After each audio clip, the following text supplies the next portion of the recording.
South ఇండియాలోనే biggest sorry store మన Varahi silks మన విజయవాడ ఎంజీ రోడ్లో ప్రారంభం.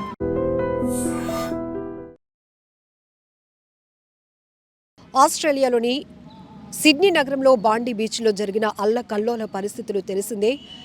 నవీద్ అక్రమ్ 24 ఏళ్ల యువకుడు, అలానే సాజిద్ అక్రమ్ అనే 50 ఏళ్ల వయసు ఉన్నటువంటి ఇద్దరు వ్యక్తులు, ఇద్దరు తండ్రి కొడుకులు, ఇద్దరు కూడా ఉగ్రవాదులు విచక్షణ రహితంగా ఆ బీచ్కి ఆహ్లాదంగా సరదాగా గడిపి ఆనందాలతో తిరిగి వెళ్ళాలి అనుకున్న వాళ్ళని అక్కడికక్కడే అంతమొందించారు. విచక్షణ రహితంగా చెట్టు చాటు నుంచి కాల్పులు జరిపి మరీ బీచ్కి వచ్చిన వారిపై తెగబడ్డారు. అయితే ఈ ఘటనలో ఒక సాహస వీరుడు గురించి మనం మాట్లాడుకోవాలి. అయితే ఒక వ్యక్తి, ఇద్దరు తండ్రి కొడుకుల్లో ఒక వ్యక్తి ఉగ్రవాది అయినటువంటి పర్సన్ ఒక చెట్టు నుంచి దొంగచాటుగా బుల్లెట్ల వర్షం కురిపిస్తూ ఉంటే ఈ వ్యక్తి ఎవరైతే సాహస వీరుడిగా మనం చెప్పుకుంటున్నటువంటి వ్యక్తి అహ్మద్ అల్ అహ్మద్, ఆయనకి 43 ఏళ్ల వయసు. ఒక్కసారిగా అందరిలాగా ఆయన భయపడిపోలేదు, చూస్తూ ఉండిపోలేదు. ఖచ్చితంగా ఏదో విధంగా తన ధైర్యాన్ని ప్రదర్శించి వాళ్ళని అడ్డుకోవాలి అనుకున్నాడు. చెట్టు చాటు నుంచి బుల్లెట్ల వర్షం కురిపిస్తున్న ఆ వ్యక్తిని వెనకాత నుంచి వెళ్ళి పట్టేసుకొని ఆ గన్ను లాక్కొని తిరిగి అదే ఉగ్రవాదికి ఆ గన్నును ఎక్కుపెట్టాడు. సో తన ప్రాణ భయం ఉంది అని తెలుసు, తన ప్రాణాలు కూడా రిస్క్లో పడతాయని తెలిసినప్పటికీ కూడా ఎవరో ఒకరు ఈ ఇద్దరిలో ఒక్కరినైనా కంట్రోల్ చేయకపోతే ఎంతోమంది అమాయకులు ప్రాణాలు పోగొట్టుకోవాల్సిన పరిస్థితి వస్తోంది.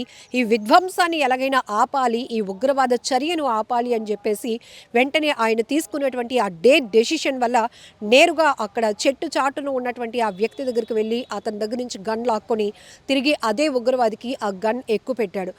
ఇంకొక వ్యక్తి ఎవరైతే ఉన్నారో అతను ఇది గమనించి ఈ అహ్మద్ అనే వ్యక్తిపైన మళ్ళీ బుల్లెట్లు కురిపించడంతో తీవ్రంగా గాయపడి ప్రస్తుతానికైతే ఆయన హాస్పిటల్లో చికిత్స పొందుతున్నారు. బట్ ఒక ఆర్డినరీ పర్సన్, 43 ఏళ్ల వయసు ఉన్నటువంటి ఒక వ్యక్తి ధైర్య సాహసాలతో ముందుకు రావటం, నిజంగా చెప్పాలంటే అంత దూరంలో ఉన్న ఆ వ్యక్తిని టార్గెట్ చేస్తే ఆ బుల్లెట్ అతనిలో దిగిపోతే ఎంత ప్రమాదం, ప్రాణాలు పోయే పరిస్థితి. అయినప్పటికీ కూడా చాకచక్యంగా అతని టైమింగ్ కానీ, అతని సమయ స్ఫూర్తి కానీ, ఆయన ధైర్య సాహసాలు అందరూ ఈరోజు ప్రపంచవ్యాప్తంగా కొనియాడుతున్నటువంటి పరిస్థితి.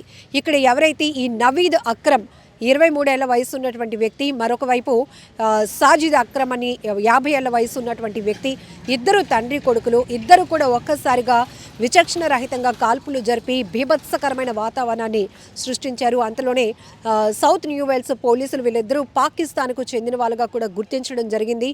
సో తిరిగి పోలీసులు జరిపినటువంటి కాల్పుల్లో ఈ వ్యక్తి ఎవరైతే సాజిద్ అక్రమ్ ఉన్నాడు, 50 ఏళ్ళు ఉన్నటువంటి వ్యక్తి తండ్రి చనిపోయాడు. కొడుకుని పోలీసులు అదుపులోనికి తీసుకున్నారు. ఘటనకు సంబంధించి ఇప్పటికే సోషల్ మీడియా వేదికగా వీడియోలు కూడా బయటికి రావటం, ఇక్కడ ఈ ఘటనలో ధైర్యాన్ని ప్రదర్శించి అనేక మంది ఇంకా మృతుల సంఖ్య పెరగకుండా కాపాడినటువంటి ఆ వ్యక్తి తను కూడా గాయాలు పాలయ్యి హాస్పిటల్లో చికిత్స పొందుతున్నారు. అతను త్వరగా కోలుకోవాలి అంటూ ప్రతి ఒక్కరు కూడా భగవంతుని ప్రార్థిస్తూనే ఆ వ్యక్తి ధైర్య సాహసాల్ని కొనియాడుతున్నారు. మరొక వైపు ఇద్దరు తండ్రి కొడుకు అయ్యుండి కూడా వీళ్ళు ఉగ్ర భావజాలం వైపు ముందుకు వెళ్ళి అమాయక ప్రజల్ని బలిగొనే తీరు ఉంది ఏదైతే ఉందో, విచక్షణ రహితంగా క్రూరత్వంగా ఎంతో మందిని దొంగ చాటుగా చెట్టు చాటు నుంచి ఒకడు, మరొక వైపు ఓపెన్ ప్లేస్లోనే ఉంటూ మరొకడు బుల్లెట్ల వర్షం కురిపించి ఎంతోమంది ప్రాణాలు తీసినటువంటి పరిస్థితి ఉంది. సో ఇద్దరిని కఠినంగా శిక్షించాలి అనే క్రమంలోనే ఇప్పటికే ఎదురు కాల్పుల్లో తండ్రి చనిపోయాడు, కొడుకుని పోలీసులు అదుపులోనికి తీసుకోవడం జరిగింది. పూర్తి స్థాయిలో అసలు ఎందుకు వీరిద్దరూ ఆ బీచ్లో ఉన్నటువంటి సందర్శకుల్ని టార్గెట్ చేశారు అనే విషయం కూడా తెలియాల్సి ఉంది. ఏది ఏమైనప్పటికీ కూడా చాలా ప్రమాదాలు మనం చూస్తూ ఉంటాం. ఉగ్రవాద చర్యల్లో వారికి మంచి చెడు, చిన్న పెద్ద ఇలాంటివి ఏవి ఉండవు, ఎమోషన్స్ అనేవి ఉండవు.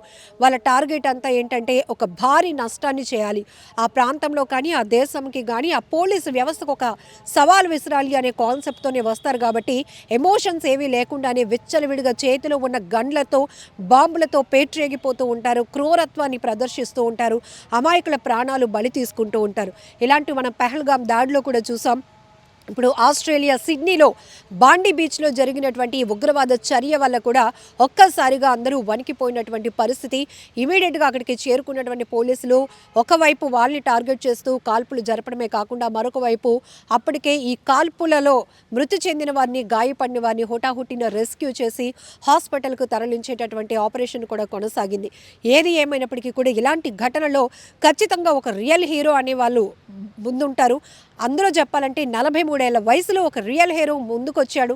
ఆయన పేరే అహ్మద్. అతను త్వరగా కోలుకోవాలని మనం కూడా భగవంతుని ప్రార్థిద్దాం.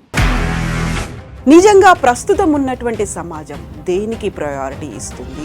ఆర్థిక సంబంధాల చుట్టూ మాత్రమే తిరుగుతోంది. మళ్ళీ ఎన్నికలంగానే చాలా విరక్తి కలుగుతున్నాం. మంచి అనిపిస్తుంది కదా, లేడీస్ కూడా ఛాలెంజింగ్ జాబ్స్ చేసినప్పుడు చాలా బాగుంటది. ట్రాఫిక్ అసిస్టెంట్స్ గా నియమించిన ట్రాన్స్జెండర్స్ అందరితో సాల్యూట్ చేయించుకుంటున్నారు. ఫుడ్ డెలివరీ ఇవ్వటానికి వెళ్ళినటువంటి డెలివరీ బాయ్ అనిల్ పై కళ్ళ ముందు